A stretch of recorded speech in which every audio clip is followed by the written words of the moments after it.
Og når vi taler om enkeltpersoner, så er det altså også enkeltpersonernes nærtstående, at de også, altså man til sammen højst må eje 20%. Og der, i den forbindelse er der et mindretal for Arbejdsgiverforeningen og revisorerne, som siger, at det et kvoteloft på det her grundlag, hvor man altså også inddrager de indirekte det indirekte ejerskab, så er 20% simpelthen for let. Vi foreslår 25%. Og det kan man sige, det er jo en afvejning, som man politisk må foretage. Flertal i kommissionen anbefaler 20%. Det er et væsentligt indgreb, det her over for nogle rederier. Det vil sandsynligvis betyde, at de rederier, som nu har flere fartøjer, de bliver nødt til at skille sig af med fartøjer, sådan at de er nede på et fartøj hver. Og det er klart, at det betyder meget økonomisk, og det er et væsentligt indgreb. Så det skal der være tid til at indrette sig på. Og vores bud på det er, at 15 år, at det kan man først gennemføre efter 15 år. Og vi anbefaler så også, at det bliver undersøgt rigtig nøje, fordi hensynet er selvfølgelig, at der skal ikke kunne sættes en finger på det. Det skal ikke være sådan, at der kan rejses erstatningskrav mod Naalakkersuisut eller selvstyret. Men jo så altså, at der bliver en lettere adgang for, at der er noget egenkapital, altså at almindelige borgere kan deltage som ejere. Så er der det var rejerne. En del anbefalinger om ret konkrete ændringer af systemet, som skal sikre en spredning af ejerskabet, og som skal sikre, at det kystnære fiskeri det kommer til at kunne udvikle sig. Altså det har stået meget stille i mange år. Det havgående fiskeri efter hellefisk og torsk osv. Ja, til det er der bare at sige, at det faktisk biologisk er bæredygtigt. På så vidt angår hellefisken, havgående, det gælder ikke torsken, som vi så. Men det er også sådan, at i det her fiskeri, der gives der årlige licenser, hvilket jo er fuldstændig i strid med det, vi har været igennem om, at man skal kunne tilrettelægge sit fiskeri fremover. Altså, og her taler vi altså om kæmpestore investeringer i det her fiskeri. Så der skal der simpelthen være en meget længere frist. Der skal man have sine rettigheder meget længere. Ja.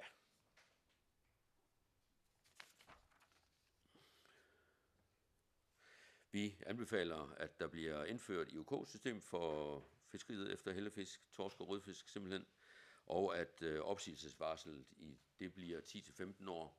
Det skal vurderes for at give rederierne mulighed for at indrette sig. Så skal der laves ensartede vilkår for landing, og det er der ikke nu. Der skal laves et kvoteloft, som for hellefisken i det havgående, vi mener, det bør ligge på cirka 17%. Og så mener vi faktisk også, at det kan være en idé, at man laver et samlet kvoteloft på tværs af bestandene, altså rejer og hellefisk osv.,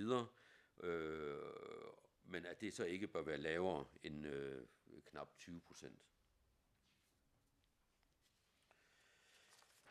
Yes. Så kommer vi til område 47 og det kystnære fiskeri efter hellefisk. Og det kystnære fiskeri efter hellefisk, det er todelt. Der er et segment med fartøjer over 6 meter, som har et sæt regler, nemlig individuelt omsættelige kvoter, og så er der jollefiskeriet, som er baseret på olympisk fiskeri. Omkring det, altså biologisk kan vi i hvert fald slå fast, at det ikke er i orden.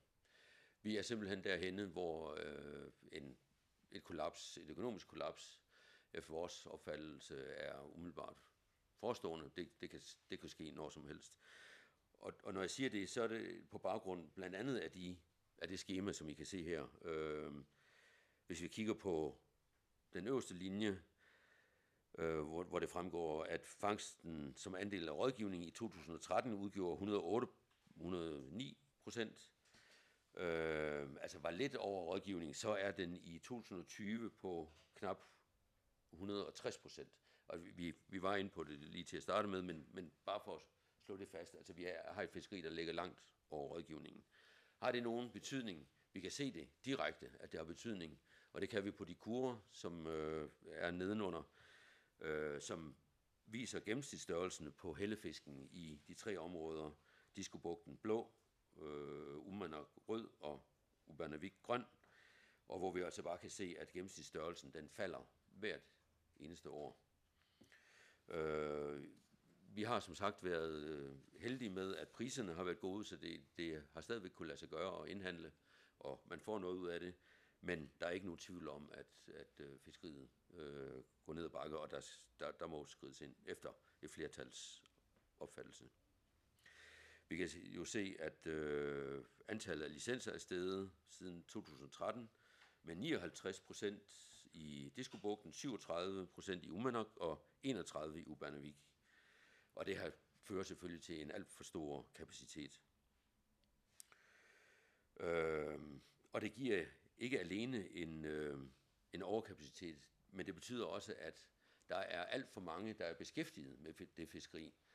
Og jeg ved ikke, om I har Økonomisk Råds rapport, sådan helt præsent, men det fremgår jo af den, at det er simpelthen uheldigt for samfundsøkonomien, og ikke mindst, når man gerne vil arbejde sig hen mod større selvstændighed, at man så har en ordning i fiskeriet, hvor man bruger alt for mange mennesker til at fiske. Mange flere, end der skal til for at fiske den ressource, der er, når der er så stort behov for de mennesker, for den arbejdskraft andre steder i vores samfund. Det kan gøres meget bedre. Den her lagkage, den viser, at hvis vi kigger på den lyseblå oppe i nordvest, så kan vi se, at der er 16%, som fisker mere end 30 tons. Og vi kan samtidig se det, der står med rødt dernede, at en erhvervsfisker, for at kunne forsørge sig selv og sin familie, skal man fiske noget, der ligner 33 tons. Det vil sige, at der er mindre end 16% af dem, der fisker hellefisk, som faktisk fisker tilstrækkeligt til, at de kan forsørge deres familie. Der er 22%, som fisker mindre end 5 tons. Og I kan selv læse, altså der har været en indhandling i 2020 på 500 kroner for eksempel. Og det er bare for at vise, at det er jo ikke alle dem, der fisker. For det første er det ikke alle dem, der fisker, der egentlig er erhvervsfiskere. Der er rigtig mange af dem, som ikke er erhvervsfiskere, som ikke har et udkomme af det, som de kan leve af. Men vi så også før, at der er en lang række af dem, der fisker, som er kommet til i løbet af de senere år, fra 2013 til 2019. Så der er rigtig mange af dem, eller en stor del af det fiskeri, som ikke er erhvervsmæssigt, kan man sige. Hvis man så prøver at regne sig lidt frem til, hvordan vil det gå i fremtiden. Den blå linje, den viser, hvordan det efter al sandsynlighed vil gå, hvis vi ikke gør noget, hvis vi simpelthen lader stå til og fisker for meget i forhold til rådgivningen, så bliver det jo selvfølgelig ved med at gå nedad med størrelsen på de enkelte fisk, og på et eller andet tidspunkt, så er de for små til, at de kan indhandles, det kan svare sig. Og det alt efter priserne, så kan det tidspunkt flytte sig. Hvis priserne går noget ned, så er det sandsynligvis, så kan det gå meget hurtigt. Den røde linje, den viser, og det her det er altså gennemsnitsindkomsterne, sådan som for den enkelte fisker, sådan som vi har analyseret os frem til det. Hvis man gør noget, altså hvis vi sætter TSC'en i forhold til rådgivningen, men ikke gør det med det samme, men gør det over en periode, så vil der faktisk være mulighed for, at gennemsnitsindkomsten vil stige for den enkelte fisker. Og det lyder jo garanteret underligt, fordi hvordan kan gennemsnitsindkomsten stige, hvis man kan fiske mindre? Og det er jo selvfølgelig, fordi vi har så i det regnestykke har indregnet, at der er nogen, der udgår af fiskeriet. Og dem, der udgår af fiskeriet, det er de ældre, og vi forudsætter så, at de ikke bliver erstattet af andre, og så er det dem, der fisker mindre end 5 tons. Hvis de to forudsætninger lægges til grund, og man kunne for så vidt godt sige måske 10 tons, fordi det er jo stadigvæk langt fra et grundlag for at forsørge sig selv og sin familie. Men hvis man bare lægger til grund, at det er 5 tons, så vil den enkelte fisker altså kunne have en indkomst, som stille og roligt stiger. Og når vi så kommer ud i 2028, så falder den lidt igen. Men det er jo så fordi, vi har indregnet, at så kan man faktisk tillade, så er ressourcen på et niveau, hvor vi kan tillade, at der kommer flere fiskere ind igen. Og så vil gennemsnitsindkomsten jo alt andet lige falde. Så det, vi anbefaler i forhold til det kystnære fiskeri efter hellefisk, det er, at TSC'en for det første, og som er aldeles vigtigt, den bliver tilpasset rådgivningen, og at det sker over en 5-årig periode. Altså det skal ikke ske fra første år, men det kan godt ske over en 5-årig periode, det har vi regnet på. Og så selvfølgelig, at IOK-systemet, som nu gælder for fartøjssegmentet i område 47, altså de lidt større fartøjer, det bliver fastholdt. Så anbefaler vi, at IOK bliver indført i jollefiskeriet, og at den mængde, som hver enkelt fisker får som kvoteandel, det svarer til de fangster, de har haft. Altså ligesom det vi har været inde på, altså de bedste 3 år af de seneste 5 år. Og at der er et kvoteloft, som vi mener ud fra en betragtning om, at man skal kunne forsørge sig selv og sin familie, og at man også skal have mulighed for at være en dygtig fisker, at så bør kvoteloftet ligge på et sted mellem 0,4 og 0,6% af den samlede kvote. Så kan man forestille, altså jeg nævnte, at der er de her 2 segmenter, og der kan man så forestille sig, at man i en periode i hvert fald giver mulighed for, at de større fartøjer, de får mulighed for at sælge til jollefiskerne, sådan at vi altså understøtter jollefiskeriet, men altså at jollefiskerne ikke har mulighed for at sælge til de større fartøjer, af hensyn til at bevare jollefiskeriet så vidt muligt.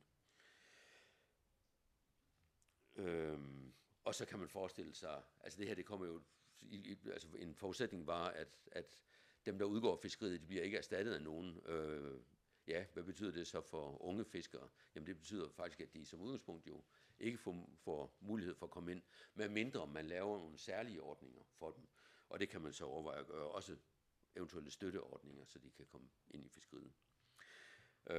SGRPK har en mindretalsudtalelse her, som går på, at man ikke skal have IOK i fiskeriet, men bare individuelle kvoter. Altså der skal stadigvæk fastsættes individuelle kvoter på den måde, der er beskrevet, men de skal ikke være omsættelige. Og baggrunden for det synspunkt, det er jo, at individuelle omsættelige kvoter har vist sig at have en tendens til at føre til koncentration på færre fiskere. Og der er det jo så flertallets opfattelse, at ja, det er nok tendensen, det er det, der vil ske. Men for det første, så er der altså et kvoteloft, som begrænser, hvor stor den koncentration kan være. Og for det andet, så er der rent faktisk behov for, at der er nogen, der udgår af fiskeriet og kommer til at arbejde med nogle andre ting, for det er der behov for. I forhold til område 46, som er syd for Diskobugten, der anbefaler vi jo altså så også et IOK-system. Ja, så er der torsken, det kystnære fiskeri efter torsk, og jeg vil faktisk forholdsvis hurtigt gå hen over det og bare konstatere, at her er der et fiskeri, der under ingen omstændigheder er bæredygtigt, og at også her vil vi anbefale, at der kommer IOK, og at de enkelte kvoteandele bliver fastsat på samme måde som i det kystnære hellefiskefiskeri. I kan se her den tilsvarende lavkage i forhold til dem, vi så for hellefiskefiskeriet, at der er der faktisk 7%,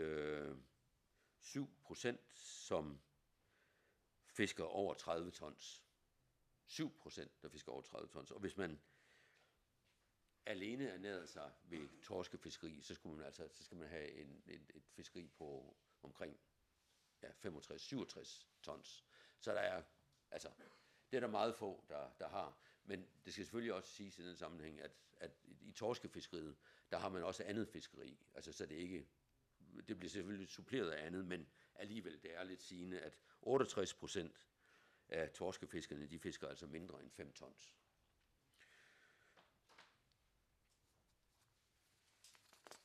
Ja, og igen, hvis vi fremskriver, så vil fiskeriet kollapse på et eller andet tidspunkt, så vil der ikke være flere fisk. Og hvis vi derimod indfører et IOK-system, så er der rent faktisk mulighed for, at man kan få et rentabelt fiskeri ud af det. Det vil i starten være med færre fiskere, men så allerede i 24 efter vores beregninger, så vil der kunne komme flere fiskere ind igen, hvilket betyder, at omsætningen vil falde lidt for den enkelte fisker, men så vil det så stige igen, og sådan vil der være et forløb i en årrække. Så det korte lange er, at også på det kystnære fiskeri område, der er vores anbefaling et IOK-system på samme måde som for hellefisken, og man kunne måske overveje, at der også her er et system, hvor man har 2 segmenter, et på fartøjer, der er større end 6 meter, og et for jollerne. Og i den forbindelse kan jeg lige sige, at vi har diskuteret i hvert fald, om de 6 meter er den rigtige skillelinje, og man måske hellere skulle sige 8 meter. Og det er jo noget, som man kan arbejde videre med fremover. Vi har ikke lagt os fast på et bestemt antal meter der. Ja, så er der lidt om andre forhold og overgangsordninger. Helt kort om tilskud. Der bliver ydet tilskud i det grønlandske fiskeri i øjeblikket, og det er helt væsentligt at sige det er, at sådan en tilskud må jo i hvert fald ikke modvirke de politiske tiltag, som vi ønsker at gennemføre, eller som politikerne ønsker at gennemføre. Og det må under ingen omstændighed føre til en større kapacitet. Det kan være helt fornuftigt med tilskudsordninger, men de skal ses i sammenhæng og gives i sammenhæng med de politiske ønsker, der er, den målsætning, man har rent politisk. Der skal være en sammenhæng. I forhold til arbejdsmarkedsforholdene, som Økonomisk Råd jo var meget inde på, der kan vi bare se, at ledigheden den falder. Der bliver et stadig større behov for arbejdskraft. Så sørg nu for at koordinere fiskeripolitiske tiltag og arbejdsmarkedspolitiske tiltag. Hvis man gør det, så er der mulighed for, at begge dele kan få stort udbytte ud af det. Ja.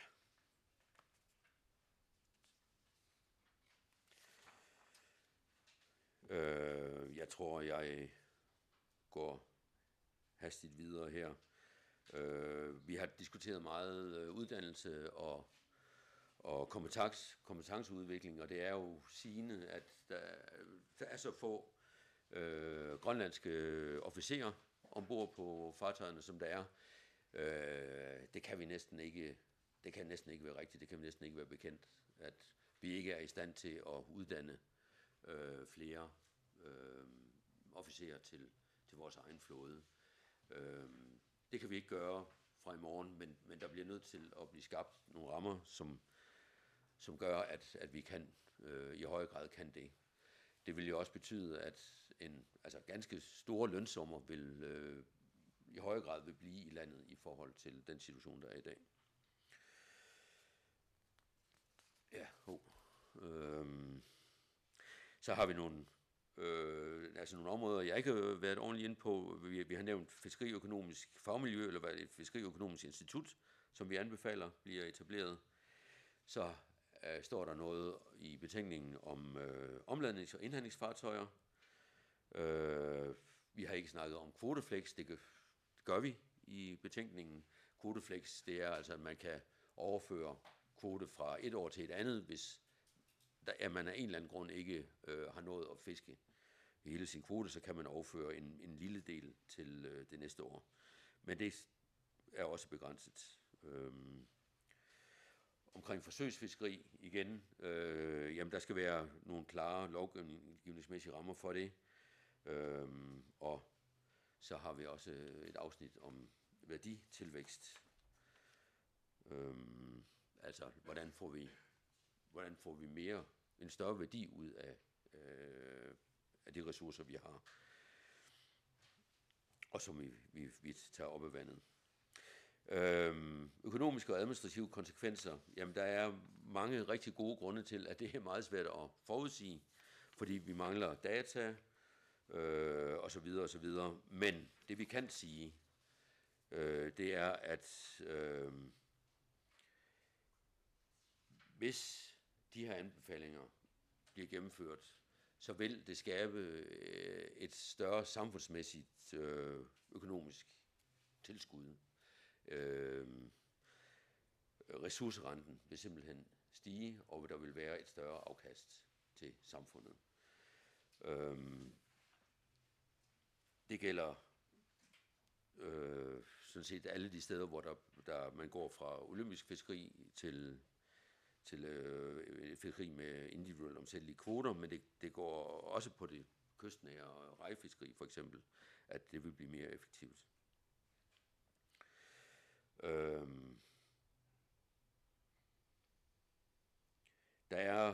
Vi har jo også foreslået nogle enkelte ting, som vil koste penge, altså en styrelse vil måske koste lidt, fordi det bliver en særskilt styrelse, men de opgaver, som styrelsen får, vil jo stort set være opgaver, som allerede nu udføres af departementet. Men vi foreslår så også et klageorgan, som ikke eksisterer nu. Og så vil der være en overgangsperiode, hvor der noget rådgivning vil koste nogle penge. Så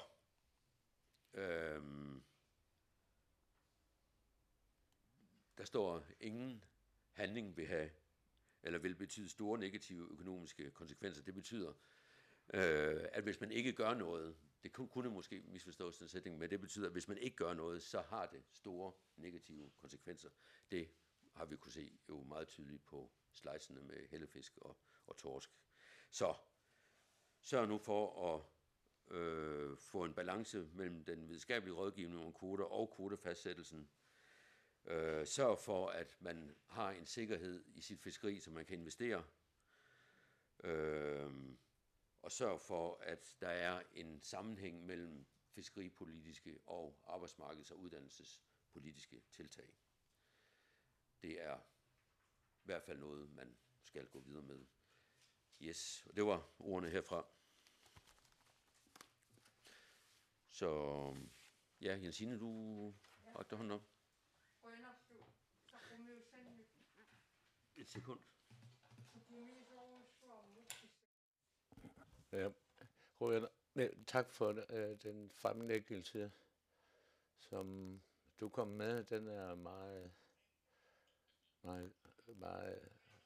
god. Interessant. Mange tak.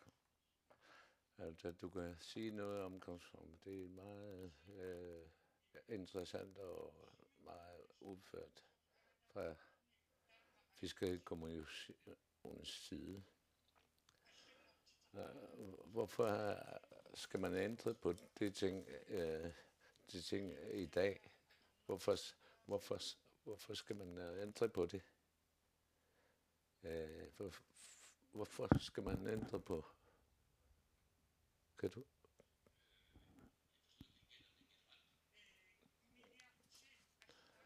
Og man bruger 1 milliard til når man skal købe en ny tråler, så kan man bruge 1 milliard. Men jeg ved ikke, hvornår, om jeg kan få kvote til at få en... Når tingene kører sådan, så kommer det ikke ud over fiskerne eller trawlerne, hvis man ikke har sikret kvoter til at finansiere. Du taler om? Ja. Det er havgående fiskeri og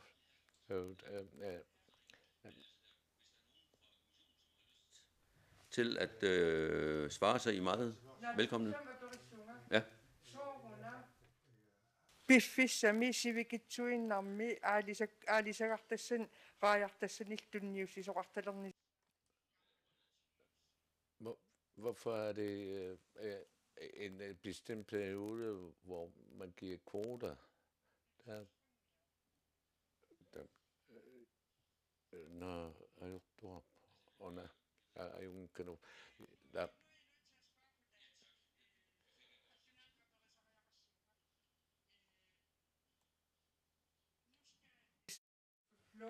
I udenskærs fiskeri jo ud og forhandle med deres banker og alt muligt. Hvis de lykkes med at få begrænset tidshorisonten for, hvornår man må have en licens til enten reje eller hellefisk eller andet fiskeri. Er det ikke en gambling med en fiskerisektor, der i virkeligheden går strygende med, at man ødelægger deres fundament ved at hvem skal leje dem trawlere, hvem skal sørge for, at flåden er i orden? Altså, du har ret i, at hvis vi forudsætter, at vi vil fratage nogen noget i løbet af meget kort tid, så vil det være en gambling. Så vil det være et meget alvorligt indgreb i de enkelte rederier. Men det er også derfor, vi har indbygget nogle marginer, hvad kan man sige, nogle overgangsordninger. For det første, så siger vi, at det kvoteloft tilpasning, som skal finde sted, jamen den har man altså 15 år til at indrette sig efter. Og det er jo netop fordi, man ellers vil komme i den situation, at rederierne vil miste rigtig mange penge.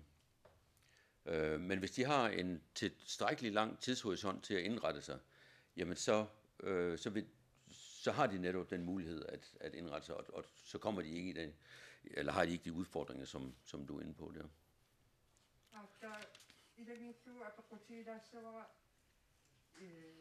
Royal Greenland nimi inuyaqatigipiat ukiu tama sisamakkaarlui tassimakkaarlui pisassinneqartassava allatusnamminersorlut ingerlasutulli Royal Greenland suneqassava uani kammattuutissinni.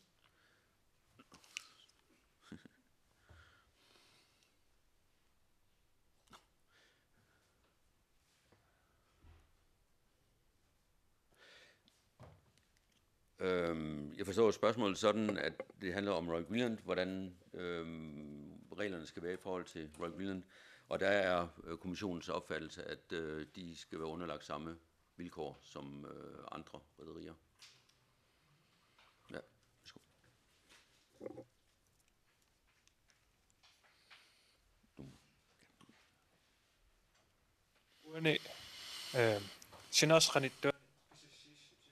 Her i denne kystnære fiskeri, at anbefalingen skal nærme sig kystnære fiskeri, at der er for mange, der har kvoteandel i kystnære fiskeri. Der er 2044. I skriver ikke, hvor mange det skal ned i. Hvis der skal være bæredygtig fiskeri, så hvor mange skal væk fra det fiskeri. Kan du sige det? Nej, det kan man jo ikke helt sige, fordi vi vil sådan set sige, at det er fiskerne selv, der bestemmer, hvor meget de vil fiske. Det der er udgangspunktet. Der er ikke nogen, der tvinger nogen til at sælge deres kvoteandel. Man må gerne beholde en kvoteandel, som ligger under 5 tons, og så lave noget andet ved siden af. Så det er sådan set ikke det, vi går ind og siger. Men det vi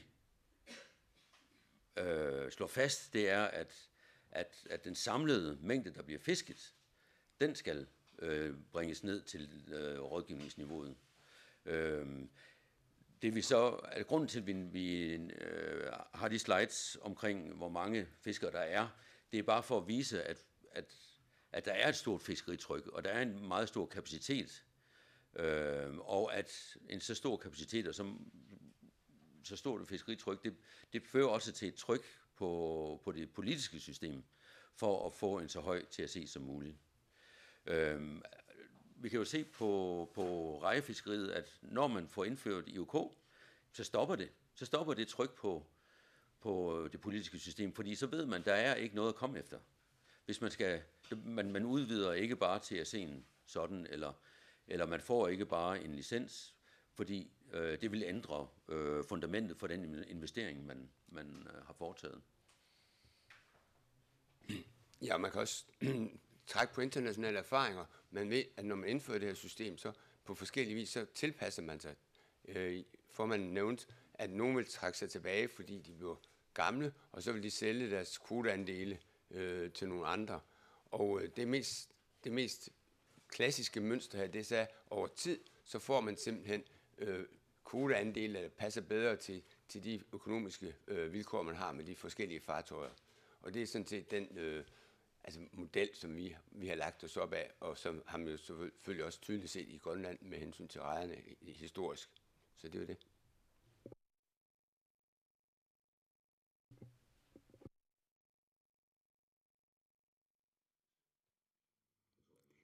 Ja, Merete Lindstrøm fra Sommercirkel AG.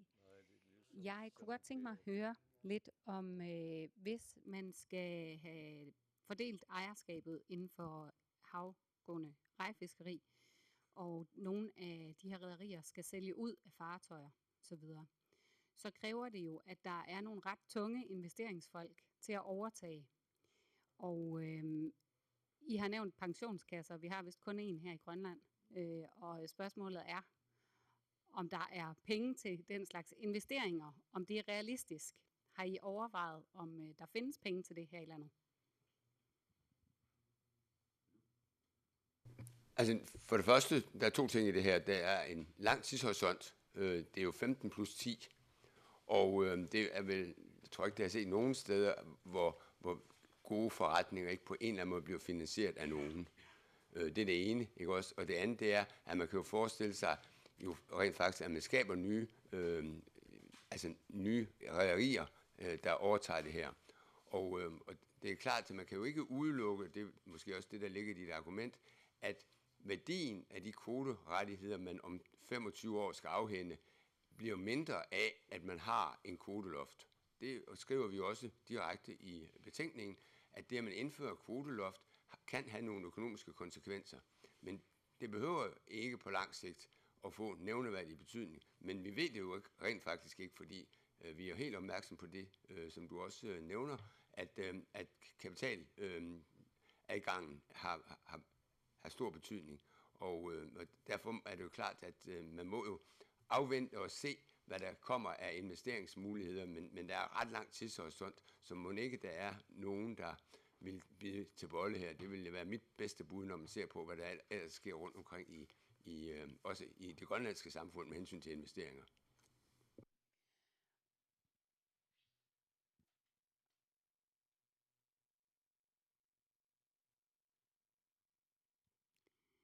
Og jeg har lige et spørgsmål mere omkring det her, for hvis vi kigger på sådan nogen som Royal Greenland, som jo nok er nogle af dem, som måske vil ramme et kvoteloft et sted, hvis de skal sælge ud, så vil det jo også betyde formentlig noget mindre indtjening, omsætning for rederiet, som på sigt også vil koste landskassen. Er det taget med i jeres vurderinger af, om det her det er det bedste samfundsmæssige forslag? Vi har ikke beregnet det sådan konkret, men det, som vi når frem til, det er jo, at de samlede ændringer vil føre til en væsentligt større ressourcerente i det hele taget, sådan at samfundet kommer ud af det positivt i forhold til den nuværende situation. Så alt i alt, altså der vil der jo være nogle andre, som så overtager de her kvoter, og de skal jo betale ressourcerenteafgift, som så går til landet. Ja. Ja, og det bliver i hvert fald kun et tab, som du angiver, hvis dem, der overtager dem, er mindre effektive end Royal Greenland.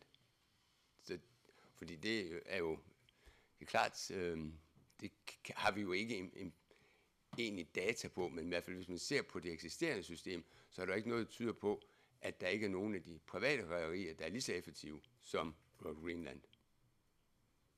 Tak.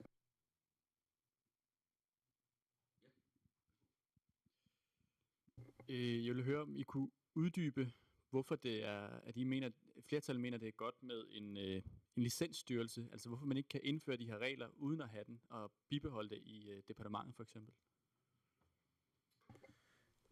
Altså det er jo hensynet til det, vi kalder armslængdeprincippet, eller det, som hedder armslængdeprincippet. Altså, det er vel ikke nogen hemmelighed, at når det er departementet, der træffer beslutninger, så sidder der en politisk ledelse, som nødvendigvis har indflydelse på de beslutninger, der bliver truffet. Og det kan også betyde, at der ikke, hvad skal man sige, ikke er rent saglige baggrund for de beslutninger, som træffes.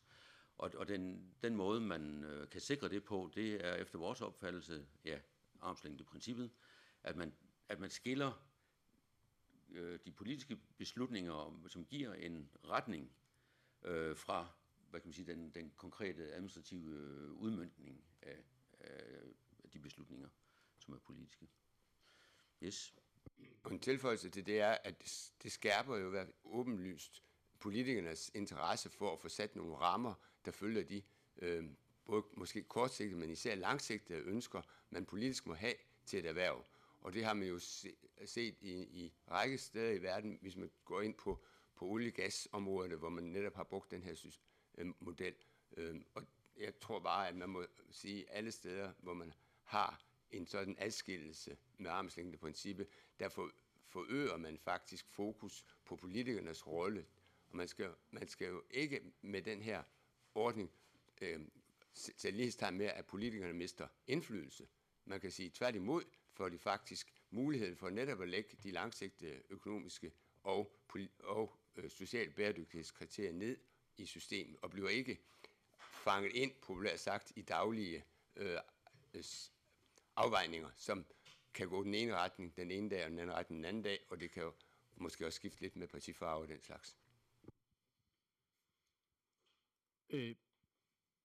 Så vil jeg høre, om I kunne uddybe lidt, hvordan I vil forklare det her med, at vi kunne se på grafen, at det er gået især ned ad bakke i forhold til at man fisker mere, end der er på nogle ressourcer i 2013 frem til 20. Samtidig er der kommet flere licenser, og stadig masser af folk, der egentlig gerne vil tage imod de her licenser og gå ud og fiske. Hvordan kan man forklare det mønster, at det burde egentlig, med alt det vi hører, ikke give mening, men stadigvæk så er der folk, der søger ind i fiskeriet? Det ved jeg ikke, om vi er de rigtige til at forklare, hvorfor det hænger sådan sammen, men der er ingen tvivl om, at i hellefiskefiskeriet i område 47, der har der været muligheder for at få en indkomst ved at fiske hellefisk. Der har været gode priser, så det har været et incitament for mange for at gå ud og tage del i det erhverv. Vil jeg tro, at det er baggrunden for det. Vi kan bare se, at interessen jo altså har været stigende, og der er blevet givet flere licenser. Økonomisk kollapserdornissa arsaleriarlu atat. Økonomisk kollapserdornissa arsaleriarlu. Hvis der I nævnte økonomisk kollaps flere gange, hvad betyder I, siger I egentlig om det økonomisk kollaps? Hvad betyder det? Næstformanden Peder Andersen er økonom, så vil du ikke sige noget om det? Jo, altså det betyder konkret, det er jo, at man vil se flere, der får sværere og sværere ved at opretholde en indkomst, som bare er rimelig i forhold til at bruge en stor del af sit arbejdsliv på det. Og vi kan jo ikke sige, at det fra den ene dag til den anden betyder, at der ikke er nogen, der vil kunne leve af at fiske. Men det betyder, at det økonomiske grundlag for erhvervet simpelthen smuldrer. Og det vil jo svare lidt til, at man på den ene eller anden måde får lagt et enormt pres på at få tilskudsordninger ind i fiskeri, fordi man kunne se, at flere og flere vil ikke kunne opretholde en rimelig indkomst. Det er en ene mulighed, hvis politikerne går den vej og bruger tilskudsordninger for at opretholde det. Den anden er jo også, at man vil se flere og flere tage deltidsbeskæftigelse i andre steder. Og alene de figurer, vi har set her, kan man jo se, det er, at under 16% faktisk har en indkomst, som giver en, hvad man kan kalde en egentlig rimelig indkomst, viser jo, at det er et erhverv, som er meget under pres. Og man kan jo også, hvis man ser historisk på det, se, at de igen og igen man kommer tilbage, nu må man hæve, nu må man på en eller anden måde hæve kvoterne, og den helt aktuelle debat om hellefiskerafgiften, som skal fjernes, kan jo også hænge sammen med, at man kan se, at flere og flere har vanskeligere ved at have et egentlig rimeligt økonomisk udbytte af det. Og hvis vi tager nogle af de beregninger, vi har lavet med, hvad der sker over tid med fangstmulighederne, og hvis man dertil lægger, at man kommer væk fra et relativt høje priser på det, så er det meget nemt at se, at en stor del af de nuværende jollefiskere vil få store økonomiske vanskeligheder. Det er jo ikke et kollaps på den måde, at man fra den ene dag til den anden overhovedet ikke vil kunne have en omsætning med at fiske, men man skal jo have dækket sine omkostninger, og man skal have råd til at forny sin jolle og den slags.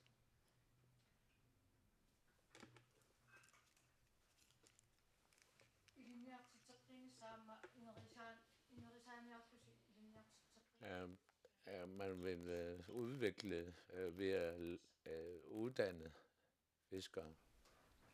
Hvordan?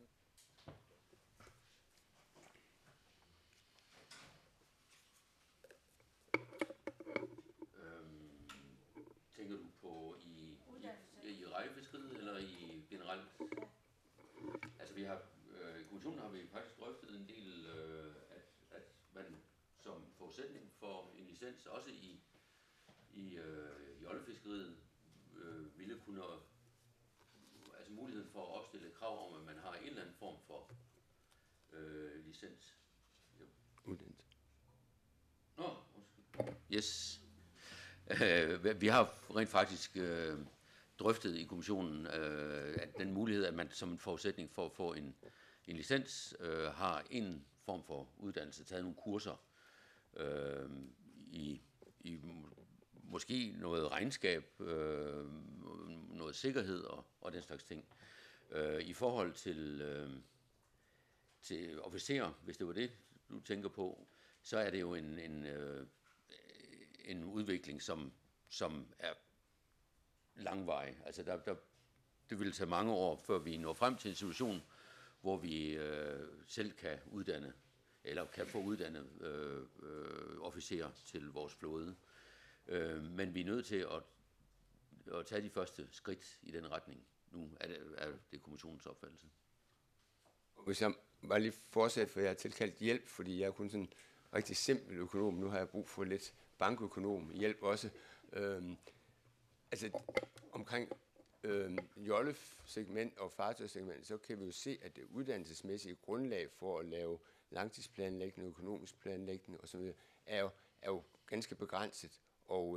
og det har i hvert fald så også betydning for, hvorvidt man for eksempel kan få lån og den slags, at man har på en eller anden måde lagt en klar plan for ens virksomhed. Og det er sådan set lige meget, om man er en mindre jollefisker, eller man har et egentligt fartøj. Og jeg tror, John er den helt rigtige til at sige lidt om, hvordan virkeligheden ser ud. Jeg ved ikke rigtig, altså det der med uddannelse til at fiske fra en jolle af, men jeg er ingen tvivl om, at det vil fremme mange ting, hvis det var sådan, at man hjalp folk til også at tænke økonomisk. Altså jeg skal ikke gå mig klog på, hvordan man fisker hellefisk, men der er ingen tvivl om, at der er et ganske stort behov i hvert fald for, at der var nogen, der fik nogle værktøjer til også at beregne økonomien i tingene. Det tror jeg ikke, der er nogen tvivl om. Det der er, når vi også snakker uddannelse, så vil jeg egentlig godt også sige noget om, at det kunne være, at det var vigtigt, at de mennesker, vi skal have ud af fiskeriet, at de simpelthen også fik, og det var det, vi snakker om, arbejdsmarkedspolitiske ting også, at de fik en mulighed for at komme over i nogle andre erhverv. Det er vildt vigtigt her, som de gode og arbejdsomme mennesker, de faktisk fik mulighed også for at tjene væsentligt mere, end de gør ved at fiske i dag. Men jeg tror også, vi lever i en verden, hvor der vil blive stillet større og større krav til, at den fisk, vi sælger i et supermarked, eller hvor man nu sælger sådan noget hen i Tokyo, at det kan følges helt tilbage, hvor det kom fra. Og dermed så kræver det også, at man måske kan sige, at de mennesker, der har fisket de her fisk, de ved en hel masse om det her. Og det bringer mig, når nu vi har fat i uddannelse, så vil jeg også lige tillade mig at sige, at det der med bæredygtighed, det er sindssygt vigtigt i den her sammenhæng. Jeg tror på, at vi lever i en verden, og det tror vi kan se mange steder, men vi er i en verden, hvor der bliver stillet krav om bæredygtighed, ellers vil folk simpelthen ikke købe vores produkter. Jeg tror lige, jeg vil henvise til nogle overskrifter, vi har set fra Færøerne for nylig, hvor de lokale fiskefolk simpelthen er nødt til at sige, at vi tager afstand, når man slagter delfiner, fordi det kan man simpelthen ikke, man kan ikke holde til at sige, at det er okay, fordi så er der ikke nogen, der vil købe vores laks, siger man på Færøerne. Og jeg tror faktisk, vi er ude i nøjagtigt det samme her. Hvis vi fisker for mange hellefisk, så er der ikke nogen, der vil, så risikerer vi, at der er nogen, der ikke vil fiske vores rejer, eller købe vores rejer, eller købe vores hellefisk, eller noget som helst andet. Men rent uddannelsesmæssigt tror jeg også, det er nødvendigt, at vi kan sige, at dem, der fisker dem, de gør det på den rigtige måde. Jeg skal godt tilføje med uddannelse. Der er også lidt et tidsperspektiv her, fordi det er klart, at nogle af de her spørgsmål, vi cirkler om, det er, hvad skal der ske de næste 2, 3, 4, 5 år? Men jeg tror, der er et perspektiv, der er endnu vigtigere her. Det er, hvad med om 15 år? Hvad er det, vores unge mennesker skal lave om 15 år?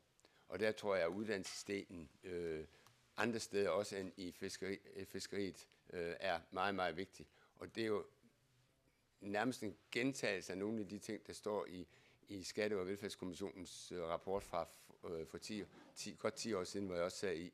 Og det er også det, som Økonomisk Råd igen og igen har fat i, om den uddannelsesmæssige side af hensyn til vores unge folk. Så et er, hvad der, og det er helt forståeligt, hvad skal der ske over de næste 5, 7 år, 10 år, men hvad skal der ske over de næste 10-20 år? Og det tror jeg er meget, meget vigtigt også at have fokus på. Og det er lidt i forlængelse også af det, John siger. Når vi kigger langt frem, så skal de folk, der arbejder med de forskellige ting, jo have en uddannelse, hvor de også har troværdighed i internationalt. Ja, og generelt kan vi jo bare sige, at vores anbefalinger, de er jo netop rettet længere ud i fremtiden end et par år, og det gælder dem alle sammen. Det er jo anbefalinger, som skal meget gerne må føre til et fiskeriregime, som også er holdbart om 50 år. Så det gælder faktisk alle vores anbefalinger. Jensine, det er ikke dig nu, fordi Merete har mikrofonen, så hun får lige lov til først. Det er egentlig bare et hurtigt lille spørgsmål omkring ressourceafgiften på hellefisk på det indenskærs fiskeri. Som du også nævnte, så taler politikerne jo lystigt om at afskaffe denne her ressourceafgift i øjeblikket. Har kommissionen kigget på det, og har I en holdning til det? Vi har ikke kigget på den konkrete politiske diskussion. Men jeg tror, det er vigtigt at sige, at hvis man har en situation med kvoter per båd, uanset om de er individuelle eller ikke individuelle, så har man på en måde håndteret den ressourcemæssige side af sagen. Derefter er spørgsmålet om brug af afgifter jo primært et fordelingspolitisk spørgsmål. Det vil sige, hvem skal have det overskud, der kommer ud? Skal det gå til fiskerne, fabrikkerne, dem, der arbejder i fiskefabrikkerne, og på den måde, eller hvor stor en del skal gå over, så at sige, i fællesskabet, altså til indkomster. Det er det ene. Og det andet, som der også står i rapporten, og fordi jeg er økonom og har fået mulighed for at sige det, så er ressourceafgiften jo en fantastisk afgift, fordi den er mindre skævvridende end for eksempel indkomstafgift. Den er mindre skævvridende end afgifter, I lægger på varer og den slags. I Grønland vil man jo ikke have jord og fast ejendom beskattet, og så er det bedste alternativ, det er at beskatte de ressourcer, man får hævet op fra havet, og for den sags skyld også miner og den slags. Men det er, man skal huske igen, afgifterne her, og Jens har været inde på det flere gange, det er et spørgsmål om, hvad er fair fordeling af det her overskud. Og det er der jo ikke, det findes der jo ikke, det er der jo ikke en kommission, der kan angive det, for det er jo politisk afvejning mellem forskellige grupper og levevilkår. Det er en fordelingspolitisk diskussion. Men ressourceafgifter kan så dernæst også, hvis man ved, at de lægges, og man lægger en langsigtet linje for dem, så er de jo også med til at fremme den strukturtilpasning.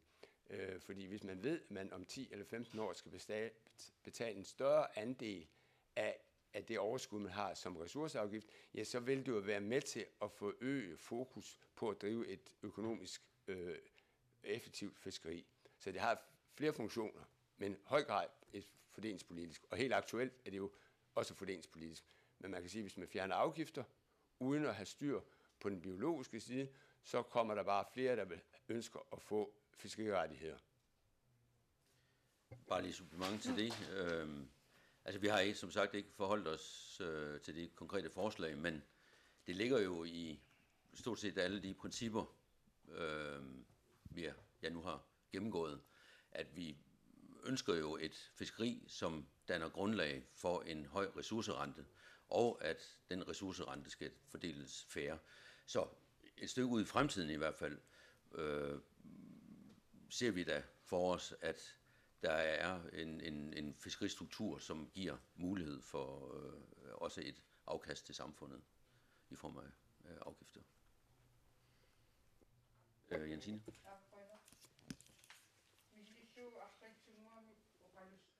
Jeg skal prøve at tale langsomt, for at tolkene kan følge med. Med hensyn til ressourcerente eller afgift, så har naalakkersuit sagt og forklaret,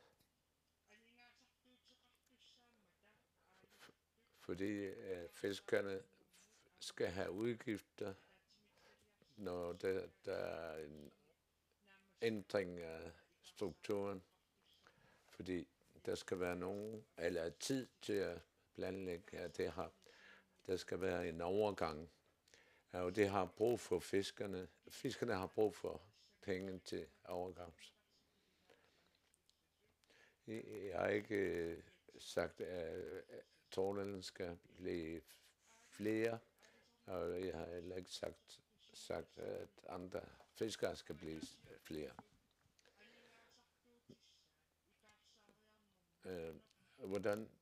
Hvordan ser det ud med havfisket, det havgående fiskeri?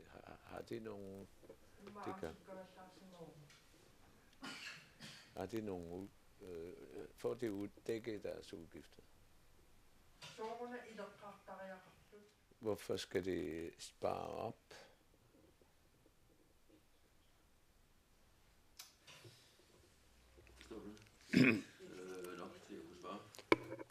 Ja, hvis jeg forstod oversættelsen rigtigt, så stiller du spørgsmål for det første, om de tjener penge i det havgående.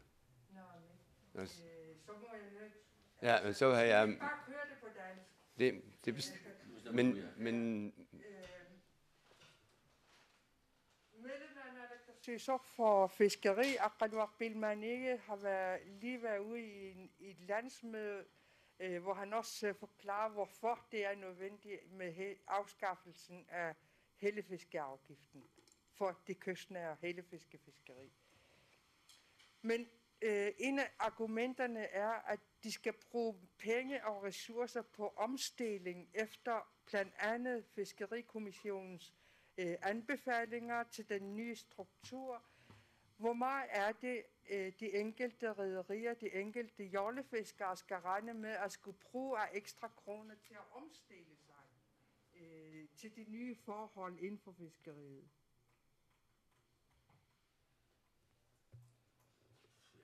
Jamen, så forstod jeg faktisk spørgsmålet. Jeg startede måske bare at svare dumt. Hvis man har et fiskeri, som økonomisk kører godt, så er der jo ingen grund til at give tilskud, selv man skal lave omlægninger. Så spørgsmålet er der dele af fiskeriet, som har det svært i sådan en omstillingsperiode? Og der, hvis vi har fokus på jollerne her, så må vi sige, at hvis vi indfører et IOK-system, så er der jo ikke nogen, der bliver tvunget til at afhænde deres kvoteandele. Men de kan jo i en periode få mindre ud af en kvoteandel, fordi takken, altså den tilladte fangstmængde, bliver mindre. Og der er det jo klart et politisk spørgsmål, om man der mener, at det er nødvendigt at lave en økonomisk hjælpepakke i sådan en sammenhæng. Og hvis man vurderer det, fordi man mener, at indkomstnedgangen i den tilpasningsperiode bliver for stor, ja, så vil det at fjerne afgiften jo være en mulighed. Men der skal man jo bare lige være meget opmærksom på, at der vil jo være en del, der vil for det første forlade fiskeriet og afhente deres kvoter, fordi de bliver ældre, og dem, der så mangler kvoter, kan så erhverve dem. Og så har de jo igen et grundlag for at drive et driftsøkonomisk resultat. Endelig kan der være nogen, der vil forlade det, selvom de ikke egentlig går på pension, men bare afhænder. Vi så for eksempel, at en stor del, der havde mindre end 5 tons, og bare afhænder det. Og de kommer jo populært sagt ud af erhvervet med en pose penge. Og igen vil det jo være en hjælp til dem, som bliver i erhvervet. Og så er der nogen, der vil stille det simple spørgsmål. Vil de have råd til at købe de kvoter? Der kommer det jo lidt an på, hvor værdifulde er de her kvoter. Og man køber jo ikke kvoteandele, hvis ikke det er fordi, man også har en økonomisk gevinst ved at gøre det. Så det vil i sig selv jo også være med til at afhjælpe. Men man kan selvfølgelig ikke afvise, at man politisk bliver enige om, at her er der nogen, der på en eller anden måde skal hjælpes i gang med den omstilling. Men så vil jeg bare sige, at man skal i hvert tilfælde ikke i sådan en situation give tilskud til at hjælpe dem, der forlader erhvervet, hjælpe dem yderligere, for de kan jo rent faktisk sælge deres kvoteandele og forlade erhvervet. Så mit svar vil være, at man kan ikke afvise det i en konkret situation, men det er ikke åbenlyst, at man skal ud med store hjælpepakker for at lave den her omstilling. Ja, jeg tror, vi siger sidste spørgsmål. Ja.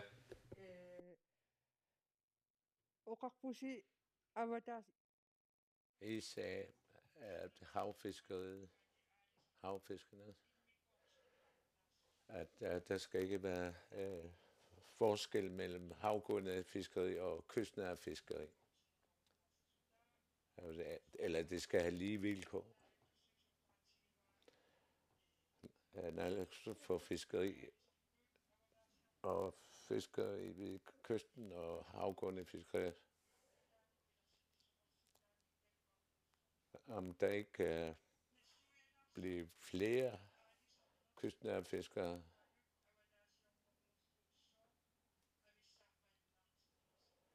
Hvorfor skal der ikke laves forskel mellem den havgående fiskeri eller kystnære fiskeri?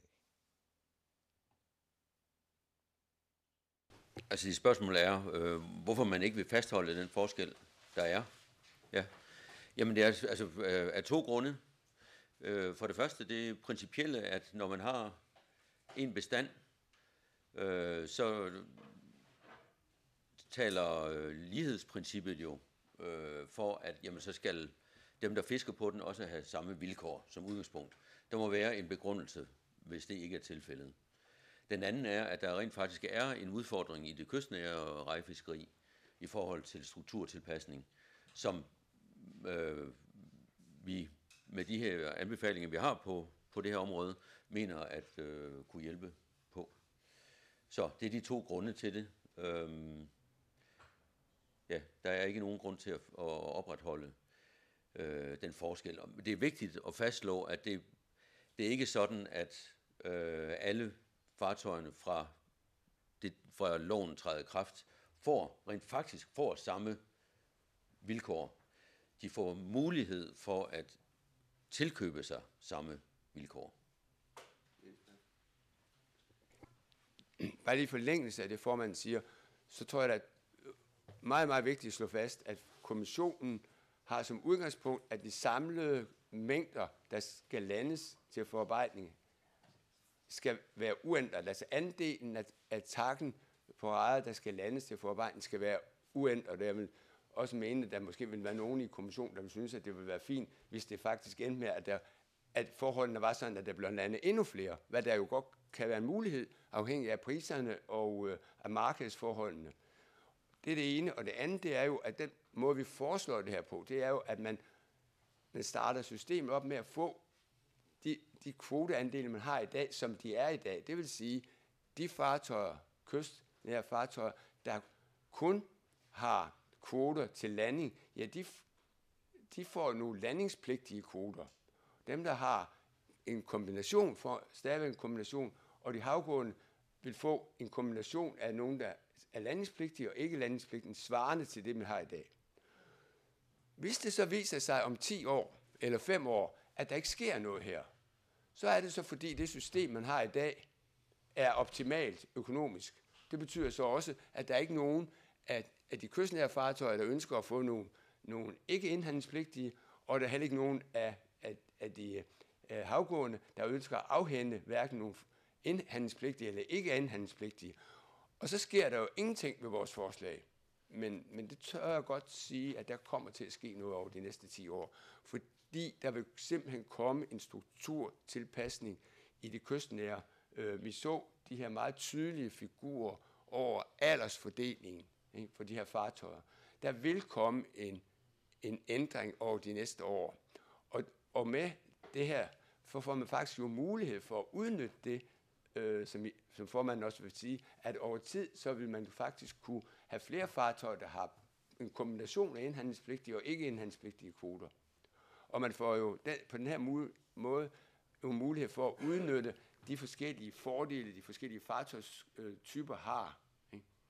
Og der er for mig at se ikke nogen tvivl om, at det her vil være en forbedring, så vi vil se en potentielt større ressourcerente over de næste 5-15 år. Og skulle det ikke være tilfældet, så er der ikke sket noget ved det, vi foreslår. Ja, men vi siger også tak for pænt af at komme og høre på det. Så lukker vi herfra.